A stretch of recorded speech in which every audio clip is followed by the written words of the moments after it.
Good morning my dear student. आज जो हम बात करने वाले हैं बेटा किस टॉपिक के ऊपर बात करने वाले हैं, बांट हाफ गुणांक के ऊपर बात करने वाले हैं। किसके ऊपर बात करने वाले हैं बेटा? बांट हाफ गुणांक। अगर हम वांट हाफ गुणांक की बात करें, वांट हाफ गुणांक की बात करें तो ये बहुत इजी होता है बेटा। इसे कैसे हम याद कर सकते हैं? बहुत इजी होता है। कैसे? क्या करिए कि किसी अणुसंख्या गुणधर्म के, मान लिया क्या बेटा, किसी अणुसंख्या गुणधर्म के प्रायोगिक मान तथा सामान्य मान का जो अनुपात होता है, तो बहुत इजी है। किसी अणुसंख्या गुणधर्म के प्रायोगिक मान तथा सामान्य मान के अनुपात को, तो कैसे याद करोगे? प्रायोगिक मान और सामान्य मान का क्या है? अनुपात है। तो कैसे लिख सकते हैं? किसी अणुसंख्या गुणधर्म के, किसी अणुसंख्या गुणधर्म के, क्या है बेटा? किसी अणुसंख्या गुणधर्म के, बस इतनी बात याद रखिए। किसी अणुसंख्या गुणधर्म के प्रायोगिक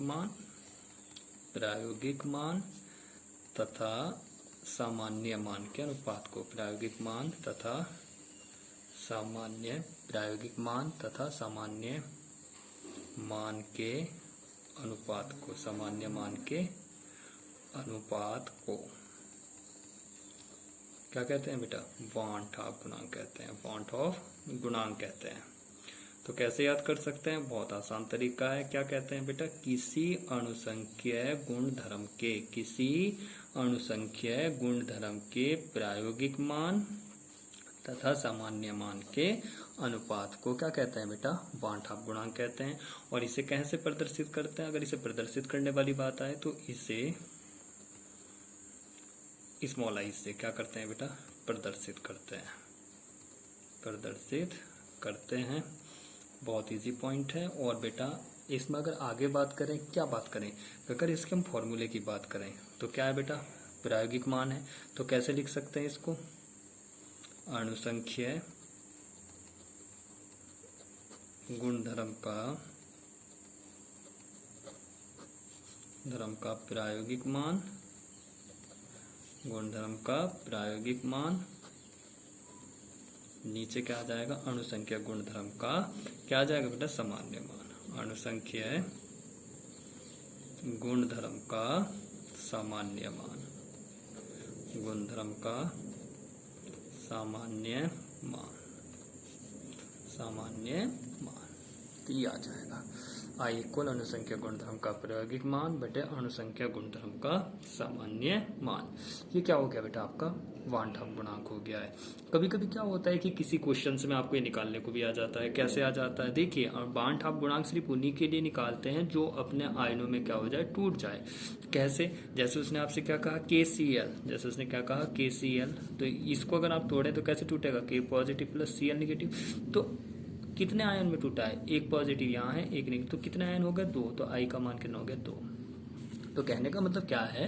वांट हाफ गुणांक उन्हीं के लिए निकलता है जो टूट सकते हैं। जैसे यूरिया, जो ऑर्गेनिक कंपाउंड होते हैं, जैसे यूरिया हो गया, ग्लूकोज हो गया, है ना, फ्रुक्टोज हो गया, सुक्रोज हो गया, तो बेटा इनके लिए ये टूट नहीं सकते हैं अपने आयनों में। तो इनका मान कितना होता है? इनके लिए आई का मान हमेशा कैसा होता है? 0 होता है। कैसा होता है?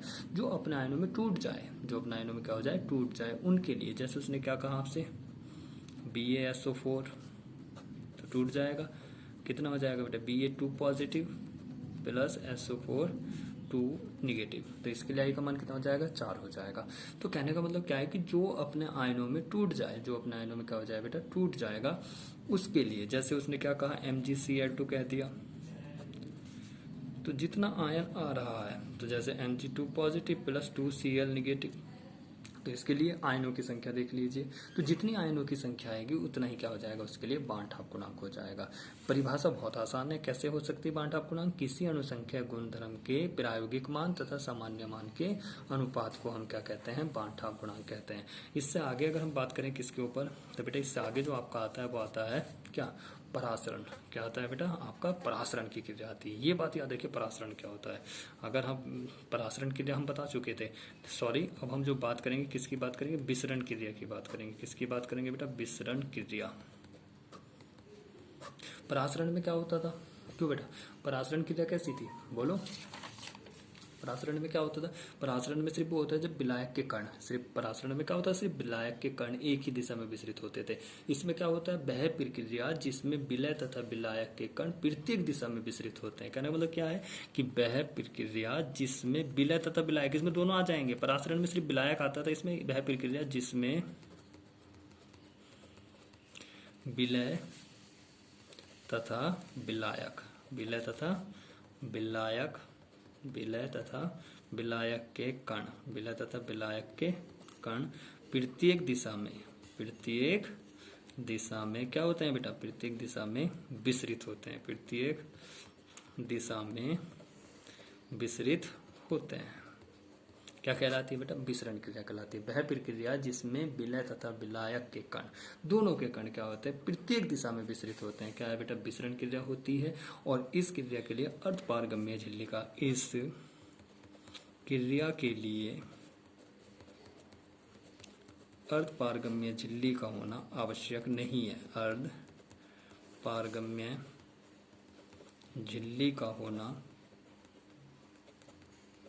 आवश्यक नहीं है, आवश्यक नहीं है। क्या बेटा, इसके लिए क्या नहीं जरूरी है, इसके लिए पारगम्य झिल्ली का होना आवश्यक नहीं है। इस पॉइंट को भी आप बहुत अच्छे से याद रखेंगे।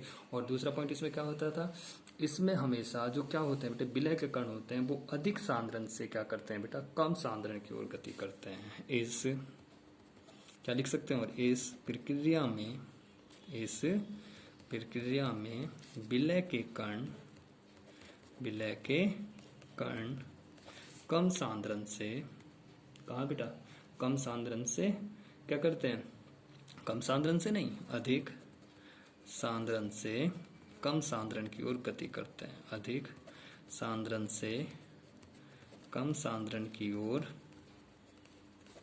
गति करते हैं।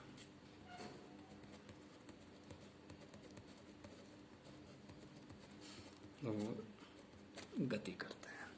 ठीक है बेटा। और परासरण क्रिया क्या होती थी, परासरण क्रिया केवल द्रव अवस्था में पाई जाती थी। ये क्या हो सकती है बेटा, यह प्रक्रिया ठोस, द्रव तथा गैस किसी भी अवस्था में पाई जा सकती है। यह प्रक्रिया ठोस, बोलो ठोस, द्रव तथा गैस, तथा गैस किसी भी अवस्था में क्या हो सकती है बेटा, पाई जा सकती है, किसी भी अवस्था में पाई जा सकती है, अवस्था में पाई जा सकती है। तो इस पॉइंट को भी आप बहुत अच्छे से याद रखिए। ठीक है बेटा। तो वान ठाप गुणांक और विसरण क्रिया को आप बहुत अच्छे से पढ़ना है, आपको बहुत अच्छे से याद। अब बेटा इसमें नेक्स्ट पॉइंट क्या आता है, अगर हम नेक्स्ट पॉइंट की बात करते हैं तो बहुत इंपॉर्टेंट है। इसमें नेक्स्ट पॉइंट आता है पृथ्वी परासरण। क्या आता है बेटा, पृथ्वी परासरण। तो पृथ्वी परासरण क्या होता है, याद रखिए, यदि परासरण दाब से अधिक दाब, आपके पास कोई विलयन है, मान लीजिए आपके पास कोई विलयन है और इस विलयन पर आप परासरण दाब से अधिक दाब लगा रहे हैं, तो विलयन जो विलायक के अणु होते हैं वो क्या होते हैं, फिर अधिक सांद्रता से कम सांद्रता की ओर क्या करने लगते हैं, गति करने लगते हैं। तो यह प्रक्रिया क्या होती है, यह प्रक्रिया बेटा क्या होती है, परासरण के जस्ट विपरीत होती है। अधिक सांद्रता से कम सांद्रता की ओर, जबकि परासरण में क्या होता है, कम सांद्रता से अधिक सांद्रता की ओर। लेकिन पृथ्वी परासरण नाम से पता चल रहा है उसका उल्टा। तो कैसे लिख सकते हैं, जब, ऐसे लिखिए, यदि परासरण दाब से अधिक, परासरण दाब से क्या बेटा, अधिक दाब विलयन पर लगाया जाता है, विलयन पर लगाया जाता है, तो विलायक के अणु, विलायक के क्या बेटा, अणु अधिक सांद्रता से, अधिक सांद्रता से कम सांद्रता की ओर गति करते हैं, कम सांद्रता की ओर गति करते हैं, कम सांद्रता की ओर गति करते हैं। यह क्रिया क्या होती है बेटा, परासरण के विपरीत होती है, परासरण के कैसी होती है बेटा, विपरीत होती है, जिसे क्या कहते हैं बेटा, पृथ्वी परासरण कहते हैं। तो कहने का मतलब क्या है कि आपके पास कोई विलयन है, यदि विलयन पर, क्या बेटा, यदि विलयन पर परासरण दाब से अधिक दाब लगाया जाता है तो विलायक के अणु अधिक सांद्रता से कम सांद्रता की ओर गति करते हैं। और यह क्रिया क्या होती है, परासरण के कैसी होती है बेटा, विपरीत होती है। और विपरीत होती है तो इसलिए इसे क्या कहते हैं, पृथ्वी परासरण कहते हैं। क्या कहते हैं बेटा, इसे पृथ्वी परासरण कहते हैं। ठीक है बेटा। तो नेक्स्ट लेक्चर में हम जो बात करेंगे अपने बुक इसके ऊपर बात करेंगे, हिमांक में अवनमन और विलय के अणुभार में क्या संबंध होता है। बहुत बहुत इंपॉर्टेंट है, 2 नंबर में क्वेश्चन आता रहता है। और एक पॉइंट और है जो इसमें सबसे ज्यादा इंपॉर्टेंट है, उसके ऊपर बात करेंगे, हेनरी का नियम। ये दोनों पॉइंट्स के ऊपर मैं अपने नेक्स्ट लेक्चर में बात करूंगा। फिर हम इस क्या बात करेंगे बेटा, इसमें कुछ शॉर्ट क्वेश्चन है जो आप मेरे नोट से लेंगे, उनसे आप पढ़ेंगे। और हम किसके ऊपर बात करेंगे, इस चैप्टर के न्यूमेरिकल्स के ऊपर बात करेंगे, जो कि बहुत बहुत ज्यादा इंपॉर्टेंट है। ठीक है बेटा, ओके।